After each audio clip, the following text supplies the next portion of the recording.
जब दुनिया तालिबान से दूरी बना रही थी, तब भारत ने चुपचाप एक कदम आगे बढ़ाया। न प्रेस कॉन्फ्रेंस, न बयानबाजी, बस बजट की एक लाइन, और उसी लाइन ने पाकिस्तान की नींद उड़ा दी। और अगर यह कोई मानवीय मदद की कहानी नहीं है, यह एक सॉफ्ट मिसाइल है, एक 150 करोड़ रुपए की, जिसका निशाना अफगानिस्तान नहीं बल्कि पाकिस्तान और चीन की पूरी रणनीति है। दिल्ली के बजट दस्तावेज में छुपी वह एक पंक्ति पहली नजर में किसी नौकरशाह की सूखी भाषा जैसी लगती है, लेकिन एशिया की राजनीति में वही पंक्ति आज बारूद बन चुकी है। क्योंकि जब बजट 2026 से 27 में अफगानिस्तान के लिए 150 करोड़ रुपए का प्रावधान पढ़ा गया, तो काबुल की सत्ता के गलियारों में फुसफुसाहट नहीं बल्कि सन्नाटा फैल गया। इस्लामाबाद में फाइलें बंद होने लगीं और बीजिंग में रणनीतिक नक्शों पर अचानक नए लाल घेरे बन गए। यह फैसला न तो किसी प्रेस कॉन्फ्रेंस के शोर में आया, न किसी विदेश मंत्री के जोशीले बयान में, बल्कि बिल्कुल उसी अंदाज में जैसे भारत पिछले कुछ वर्षों से चालें चल रहा है, धीमी, शांत, लेकिन निर्णायक। और यही कारण है कि सवाल रकम का नहीं, समय का है। और उससे भी बड़ा सवाल उस अदृश्य दुश्मन का है जिसके खिलाफ यह रकम एक सॉफ्ट मिसाइल की तरह दागी गई है। क्योंकि 2021 के बाद से अफगानिस्तान जिस आर्थिक अंधेरे में डूबा हुआ है, वहां हर डॉलर, हर रुपया केवल मदद नहीं होता, वह भरोसे का सिक्का बन जाता है। और जब दुनिया तालिबान से हाथ मिलाने से डर रही थी, बैंकिंग सिस्टम जाम था, विदेशी संपत्तियां फ्रीज थीं और संयुक्त राष्ट्र की रिपोर्टें सिर्फ तबाही का लेखा जोखा पेश कर रही थीं, ठीक उसी दौर में भारत ने यह तय कर लिया था कि अफगानिस्तान को पूरी तरह चीन पाक धुरी के हवाले छोड़ना रणनीतिक आत्महत्या होगी। क्योंकि अफगानिस्तान सिर्फ एक देश नहीं है, वह एशिया की नस है, और जो इस नस पर उंगली रख ले, वह पूरे क्षेत्र की धड़कन को नियंत्रित कर सकता है। पाकिस्तान ने यही समझा था कि 2021 के बाद भारत का खेल खत्म हो चुका है, कि काबुल अब इस्लामाबाद की जेब में है, कि तालिबान उसकी सुरक्षा जरूरतों, व्यापार मार्गों और कूटनीतिक मान्यता के लिए पूरी तरह पाकिस्तान पर निर्भर रहेगा। लेकिन 2026 आते आते तस्वीर उलट चुकी है। तालिबान और पाक के रिश्ते अब वैचारिक भाईचारे के नहीं बल्कि सीमा पर गोलियों और आरोपों के हो चुके हैं। टीटीपी का मुद्दा पाक के लिए सिरदर्द बन गया है। डोरन लाइन फिर से विवाद का केंद्र बन चुकी है, और अफगान व्यापारिक ट्रक जब पाक बंदरगाहों पर फंसते हैं तो काबुल में गुस्सा दिल्ली नहीं, इस्लामाबाद के खिलाफ फूटता है। और यही वह दरार है जिसमें भारत ने बिना शोर मचाए अपना कदम रखा है। 150 करोड़ रुपए कोई भीषण आर्थिक पैकेज नहीं है, लेकिन यह उस समय दिया गया है जब अफगानिस्तान विकल्प तलाश रहा है, जब तालिबान यह महसूस कर रहा है कि पाकिस्तान अब भरोसेमंद साझेदार नहीं रहा, और चीन केवल खनिज और रणनीतिक फायदे में रुचि रखता है, जनता की रोटी में नहीं। और यहीं से इस फैसले का सस्पेंस शुरू होता है, क्योंकि भारत यह पैसा किसी सैन्य समझौते, किसी औपचारिक मान्यता या किसी खुले राजनीतिक सौदे के बदले नहीं दे रहा, बल्कि विकास, स्वास्थ्य, शिक्षा और आधारभूत जरूरतों के नाम पर दे रहा है। यानी उस जमीन पर जहां जनता सीधे राज्य को नहीं, मदद करने वाले को याद रखती है। और यही भारत की पुरानी लेकिन बेहद असरदार नीति रही है, दिल जीतने की राजनीति, जिसे पाकिस्तान कभी समझ नहीं पाया और चीन ने कभी प्राथमिकता नहीं दी। काबुल में बैठे तालिबान नेताओं के लिए यह रकम एक संदेश है कि भारत उन्हें वैचारिक रूप से समर्थन नहीं दे रहा, लेकिन उन्हें अंतर्राष्ट्रीय मंच पर पूरी तरह अकेला भी नहीं छोड़ रहा। और यह संतुलन ही भारत की असली चाल है, क्योंकि इससे न तो पश्चिम नाराज होता है, न रूस असहज, और न ही ईरान चौकन्ना, लेकिन पाकिस्तान को साफ संकेत चला जाता है कि अफगानिस्तान अब उसकी जागीर नहीं है। इस पूरे घटनाक्रम में सबसे दिलचस्प बात यह है कि न अमेरिका को इसकी आहट लगी और न चीन को भनक, क्योंकि दोनों इस भ्रम में थे कि भारत अपनी पश्चिमी सीमाओं पर केवल रक्षा तक सीमित रहेगा, जबकि असल में भारत ने आर्थिक कूटनीति को हथियार बना लिया है। और यह हथियार तब और खतरनाक हो जाता है जब उसे चुपचाप इस्तेमाल किया जाए, क्योंकि बीजिंग की बेल्ट एंड रोड परियोजनाएं अफगानिस्तान में सुरक्षा जोखिमों से जूझ रही हैं, और पाक की अर्थव्यवस्था खुद IMF के सहारे सांस ले रही है। ऐसे में भारत का यह कदम क्षेत्रीय संतुलन को धीरे धीरे लेकिन गहराई से बदल सकता है। अफगान जनता, जो वर्षों से बाहरी ताकतों की शतरंज का मोहरा बनी रही है, अब पहली बार यह देख रही है कि कोई देश बिना सैनिक बूटों और ड्रोन के सिर्फ विकास के नाम पर वापस आ रहा है। और यही बात इस फैसले को खतरनाक बनाती है, क्योंकि यह युद्ध नहीं है, लेकिन इसका असर युद्ध से कम नहीं होगा, क्योंकि जैसे जैसे अफगानिस्तान में भारत की मौजूदगी बढ़ेगी, वैसे वैसे पाकिस्तान की रणनीतिक गहराई सिकुड़ेगी, चीन की योजनाएं जटिल होंगी और अमेरिका को एहसास होगा कि उसने जिस खाली जगह को छोड़ा था उसे भरने वाला कोई और निकल आया है। यह 150 करोड़ रुपए दरअसल एक बीज है, और बीज हमेशा जमीन के नीचे चुपचाप काम करता है। उसकी कोई हेडलाइन नहीं बनती, लेकिन जब वह उगता है तो पूरा परिदृश्य बदल देता है। और यही सस्पेंस है कि यह बीज कब, कैसे और किस रूप में अंकुरित होगा। क्या यह भारत अफगान व्यापार का नया अध्याय खोलेगा? क्या यह मध्य एशिया तक भारत की पहुंच को मजबूत करेगा? क्या यह तालिबान को पाकिस्तान से और दूर धकेलेगा, या क्या यह चीन को अपने दांव फिर से सोचने पर मजबूर करेगा? इन सवालों के जवाब आज किसी के पास नहीं है, लेकिन एक बात तय है कि दिल्ली से निकला यह फैसला सिर्फ बजट की लाइन नहीं था।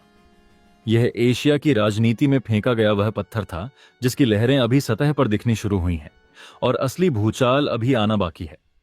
अफगानिस्तान में जब धरती कांपी और मलबे के नीचे इंसानियत दबने लगी, तब दुनिया के कई ताकतवर देश हालात का आकलन करने, बयान जारी करने और राजनीतिक संतुलन साधने में उलझे रहे। लेकिन भारत ने वही किया जो एक भरोसेमंद पड़ोसी और जिम्मेदार शक्ति करती है। उसने बिना शोर मचाए राहत का विमान सबसे पहले काबुल की धरती पर उतार दिया। वह सिर्फ एक विमान नहीं था, वह संदेश था कि संकट के समय भारत शब्दों से नहीं, कर्म से खड़ा होता है।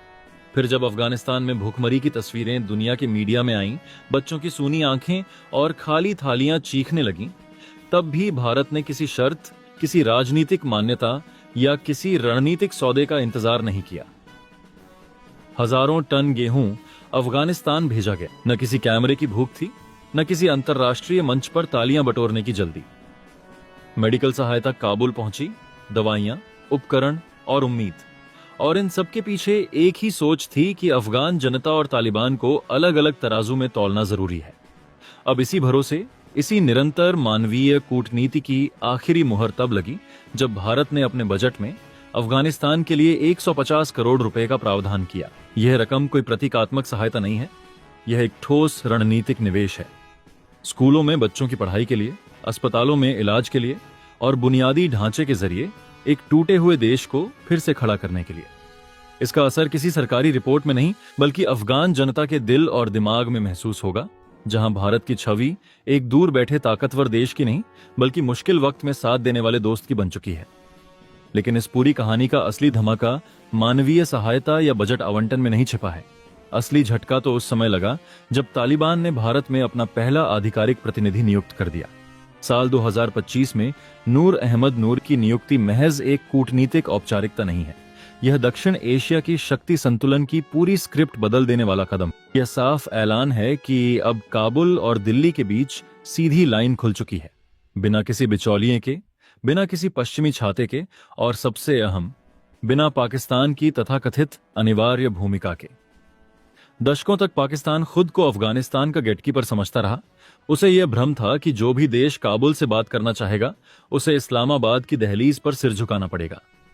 अमेरिका से लेकर खाड़ी देशों तक, चीन से लेकर यूरोप तक, पाकिस्तान ने हर मंच पर यही कहानी बेची कि अफगानिस्तान तक पहुंचने का रास्ता उसी के हाथ में है। लेकिन भारत ने न किसी शोर शराबे के साथ, न किसी टकराव के जरिए, बल्कि धैर्य, निरंतरता और मानवीय भरोसे के दम पर उस गेटकीपर को ही बाहर का रास्ता दिखा दिया। तालिबान, जिसे पाकिस्तान वर्षों तक अपनी रणनीतिक गहराई का औजार मानता रहा, उसी तालिबान ने यह बता दिया कि अफगानिस्तान अब किसी एक देश की जागीर नहीं है। नूर अहमद नूर की नियुक्ति इस बात का संकेत है कि काबुल अब अपने फैसले खुद लेने लगा है, और वह भारत को एक ऐसे साझेदार के रूप में देख रहा है जो अफगान संप्रभुता का सम्मान करता है, न कि उसे प्रॉक्सी युद्धों और आतंकी नेटवर्क के मोहरे की तरह इस्तेमाल करता है। यह सीधी लाइन खुलने का मतलब सिर्फ दूतावास या प्रतिनिधि तक सीमित नहीं है। इसका मतलब है कि अब अफगानिस्तान की फाइलें सीधे साउथ ब्लॉक में खुलेंगी, जहां निर्णय स्थिरता, दीर्घकालिक हित और क्षेत्रीय शांति को ध्यान में रखकर लिए जाते हैं, न कि रावलपिंडी के किसी जनरल के मूड के हिसाब से। पाकिस्तान के लिए यह सिर्फ कूटनीतिक हार नहीं है, यह उसकी पूरी अफगान नीति का धराशायी होना है। वह नीति जो आतंक को साधन मानकर, कट्टरपंथ को निवेश समझकर और अस्थिरता को रणनीति बनाकर चलती रही।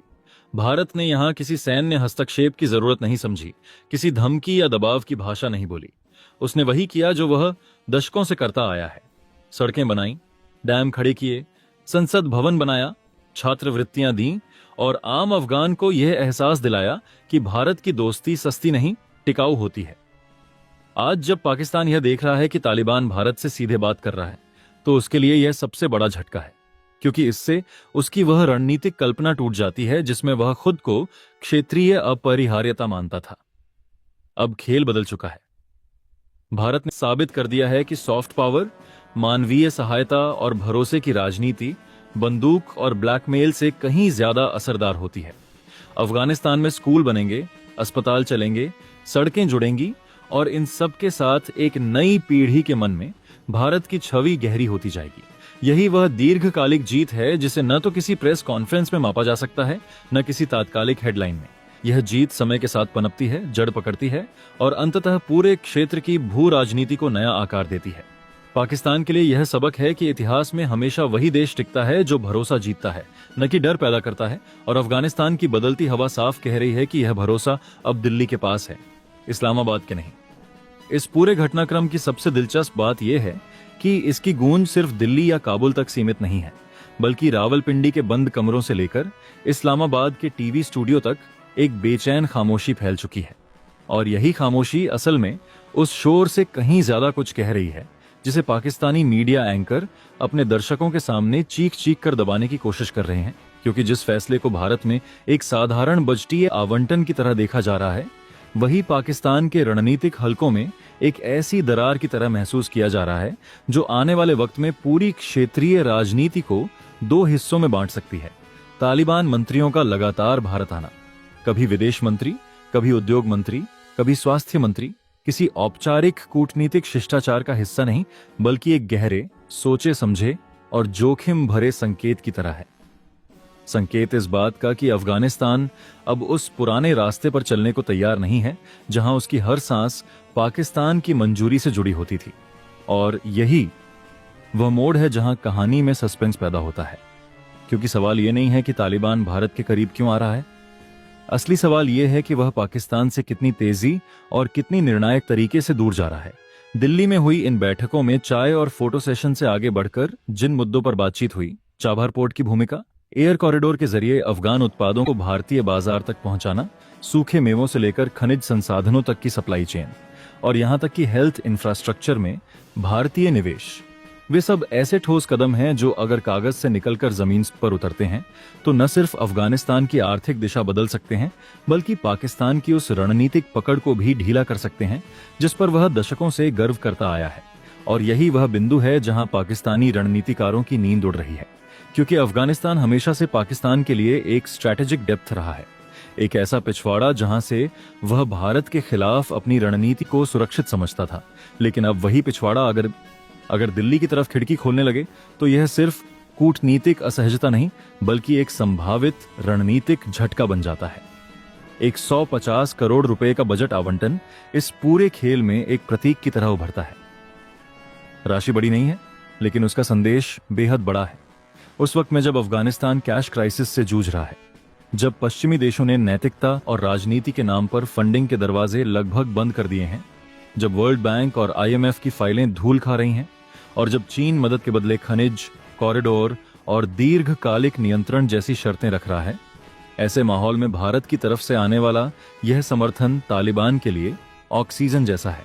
और यही कारण है कि काबुल में बैठा नेतृत्व भारत को सिर्फ एक अस्थायी मददगार नहीं, बल्कि एक दीर्घकालिक विकास भागीदार के रूप में देखना शुरू कर चुका है।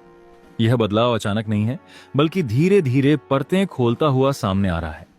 जैसे किसी थ्रिलर फिल्म में दर्शक को अंत तक यह समझ में ही ना आए कि असली खेल कौन खेल रहा है। पाकिस्तान की परेशानी इसलिए भी बढ़ जाती है क्योंकि उसके पास इस बदलते समीकरण का कोई साफ जवाब नहीं है। वह न तो भारत तालिबान संपर्क को खुलकर रोक सकता है और न ही अफगानिस्तान पर पुराने दबाव के हथकंडे पहले की तरह काम कर रहे हैं। सीमा पर तनाव, ट्रांजिट रूट्स की बंदिशें और राजनीतिक बयानबाजी अब काबुल को डराने के बजाय और ज्यादा वैकल्पिक रास्ते तलाशने पर मजबूर कर रही है। और उन वैकल्पिक रास्तों में भारत सबसे ज्यादा भरोसेमंद विकल्प बनकर उभर रहा है। चाबहार पोर्ट इस पूरी कहानी का वह सस्पेंसफुल नोड है जहां ईरान, भारत और अफगानिस्तान की लाइनें एक दूसरे से मिलती हैं और पाकिस्तान लगभग हाशिए पर चला जाता है। अगर अफगान व्यापार चाबहार के जरिए भारतीय बाजार तक पहुंचने लगता है तो कराची और ग्वादर की अहमियत पर सीधा सवाल खड़ा हो जाता है। और यही वह परिदृश्य है जिसे पाकिस्तानी रणनीतिक हल्के किसी बुरे सपने की तरह देखते हैं। दिल्ली में हुई बातचीत में एयर कॉरिडोर की चर्चा भी कम खतरनाक नहीं है, क्योंकि इसका मतलब है कि अफगानिस्तान अपनी आर्थिक सांसों के लिए पाकिस्तान के एयर स्पेस या जमीनी रास्तों पर निर्भर नहीं रहना चाहता। और जब निर्भरता खत्म होती है तो प्रभाव भी अपने आप कमजोर पड़ जाता है। यही वजह है कि पाकिस्तानी मीडिया में बेचैनी सिर्फ शब्दों तक सीमित नहीं रहती, बल्कि एंकरों की आवाज, विश्लेषकों की जल्दबाजी और सैन्य पृष्ठभूमि वाले विशेषज्ञों की बार बार दोहराई गई चेतावनियों में साफ दिखाई देती है।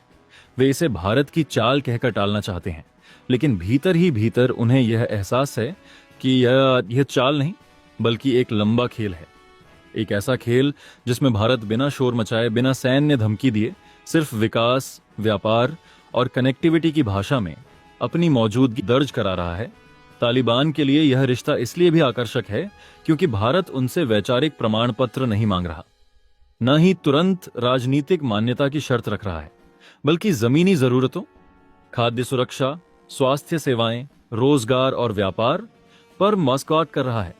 और सत्ता में बैठे किसी भी समूह के लिए यह व्यावहारिक दृष्टिकोण हमेशा लुभावना होता है। सस्पेंस इस बात में है कि यह प्रक्रिया कितनी दूर तक जाएगी और कितनी तेजी से। क्या यह सहयोग सिर्फ मानवीय और आर्थिक स्तर तक सीमित रहेगा, या आने वाले समय में सुरक्षा और क्षेत्रीय स्थिरता जैसे संवेदनशील मुद्दों तक भी पहुंचेगा?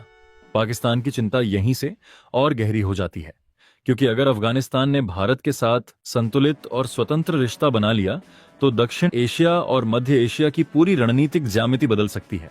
और यही वह मोड़ है जहां यह कहानी एक साधारण कूटनीतिक खबर से निकलकर एक हाई स्टेक जो पॉलिटिकल थ्रिलर बन जाती है, जिसमें हर कदम के पीछे एक संकेत छिपा है, हर बैठक के पीछे एक संदेश और हर बजटीय आंकड़े के पीछे एक रणनीति।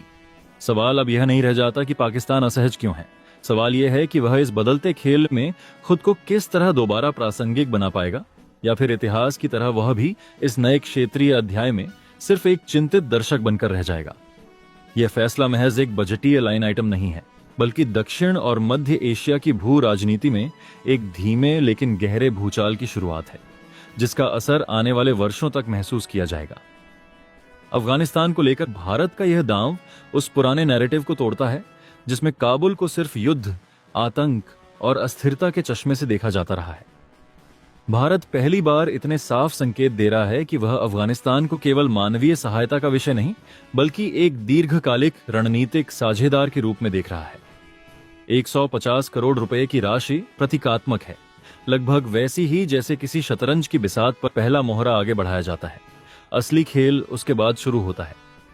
यह रकम अफगान अर्थव्यवस्था को संभालने के लिए नाकाफी है, लेकिन संदेश देने के लिए पूरी तरह पर्याप्त है। संदेश ये कि भारत मैदान में उतर चुका है, और वह भी पूरी तैयारी के साथ। इसका सीधा असर मध्य एशिया की राजनीति पर पड़ेगा, क्योंकि अफगानिस्तान भौगोलिक रूप से वही चौराहा है जहां दक्षिण एशिया, मध्य एशिया और पश्चिम एशिया की रणनीतियां आपस में टकराती और मिलती हैं।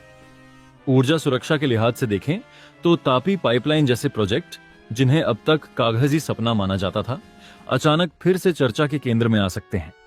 यदि अफगानिस्तान में न्यूनतम स्तर की स्थिरता और भरोसेमंद ट्रांजिट व्यवस्था बनती है, तो तुर्कमेनिस्तान की गैस भारत तक पहुंचने का रास्ता पा सकती है, जो न केवल भारत की ऊर्जा विविधता को मजबूत करेगा, बल्कि रूस और खाड़ी देशों पर निर्भरता भी आंशिक रूप से कम करेगा। इससे मध्य एशिया के देशों को भी नया बाजार मिलेगा, और वे चीन केंद्रित आर्थिक गलियारों के विकल्प पर गंभीरता से सोचने लगेंगे। सबसे बड़ा झटका पाकिस्तान को लगने वाला है, क्योंकि अब तक उसकी सबसे प्रभावी रणनीतिक पूंजी यही रही है कि भारत को अफगानिस्तान और उससे आगे मध्य एशिया तक पहुंचने के लिए उसी के रास्तों पर निर्भर रहना पड़ता था। इस निर्भरता को पाकिस्तान ने बार बार ट्रांजिट ब्लैकमेलिंग के रूप में इस्तेमाल किया। कभी व्यापार रोका, कभी वीजा, कभी सुरक्षा का बहाना बनाया। लेकिन अगर अफगानिस्तान को भारत का व्यावहारिक और भरोसेमंद विकल्प मिल जाता है, तो यह ब्लैकमेलिंग स्थायी रूप से बेअसर हो सकती है। यही वजह है कि इस फैसले को इस्लामाबाद में सिर्फ चिंता नहीं, बल्कि अस्तित्वगत खतरे की तरह देखा जा रहा है। पाकिस्तान की दशकों पुरानी रणनीतिक सोच यह मानकर चली थी कि अफगानिस्तान उसकी स्ट्रैटेजिक डेप्थ है, एक ऐसा पिछवाड़ा जहां भारत को घुसने नहीं दिया जाएगा। लेकिन 2021 के बाद हालात तेजी से बदले। तालिबान सत्ता में तो आ गया, पर उसने पाकिस्तान की कठपुतली बनने से इनकार कर दिया।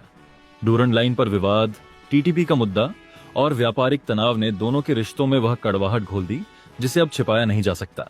तालिबान के लिए भी यह समझना मुश्किल नहीं था कि अगर वह पूरी तरह पाकिस्तान पर निर्भर रहा तो उसकी अंतर्राष्ट्रीय वैधता और आर्थिक संभावनाएं दोनों सीमित रह जाएंगी। ऐसे में भारत एक स्वाभाविक विकल्प के रूप में उभरा, एक ऐसा देश जो न तो अफगान जमीन से कोई भू राजनीतिक दावा करता है, न ही अपनी शर्तें बंदूक की नोक पर मनवाने की कोशिश करता है। भारत की रणनीति यहां बहुस्तरीय है। एक तरफ वह मानवीय सहायता और बुनियादी ढांचे के जरिए अफगान जनता में अपनी सॉफ्ट पावर को फिर से मजबूत कर रहा है, वहीं दूसरी तरफ वह चुपचाप व्यापार, खनिज संसाधनों और कनेक्टिविटी के दीर्घकालिक समझौतों की जमीन तैयार कर रहा है। अफगानिस्तान के पास लिथियम, तांबा, दुर्लभ पृथ्वी तत्व और लोहे जैसे संसाधनों का विशाल भंडार है, जिसकी कीमत $1 ट्रिलियन में आंकी जाती है।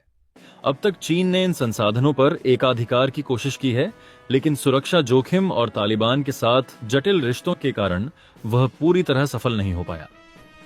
भारत का प्रवेश इस समीकरण को और जटिल बना देता है।